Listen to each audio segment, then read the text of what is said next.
সকাল থেকে দিনটা শুরু হয়েছিল ব্যস্ততায়। আমার মেয়ে লাইবা, তাকে নিয়ে বের হলাম কমিশনার কার্যালয়ে ঠিকা দিতে। হ্যালো, আমি তুহি ফ্রম তুহিস ব্লগ। আমার মেয়ের একটা অভ্যাস, তাকে গাড়ি ধরেই রাখতে হবে, আর বেড়ানোর সুযোগ পেলে ওর খুশি কে দেখে। আমি মনের ভেতর হাসি চেপে ভাবছিলাম কিছুক্ষণ পরেই ও যখন বুঝতে পারবে আমরা কোথায় যাচ্ছি তখন কি রকম রিয়াকশন দেবে। টিকা কার্ড জমা দিয়ে অপেক্ষা করার পর আমাদের ডাক এলো।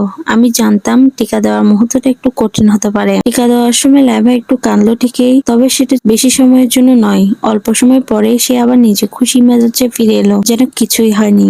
বাসায় ফেরার পর আম্মু আগে চিতল পিঠার খামি তৈরি করে রেখেছিল। আমার কাজ শুধু সেটা বানানো। আমি মনে মনে খুশি হয়ে কাজে লেগে গেলাম, কিন্তু সমস্যা বাড়লো, খামিটা ঠিক মতো ফুলছিল না। প্রথম কয়েকটা পিঠা বানানোর পর দেখলাম এগুলো ফুলছে না। একটু হতাশ হয়ে বানানো বন্ধ করে দিলাম, তবে পরে আবার চেষ্টা করলাম, আর এবার ঠিকঠাক মতো হলো। পরিবারের সবাই মিলে পিঠা খেলাম।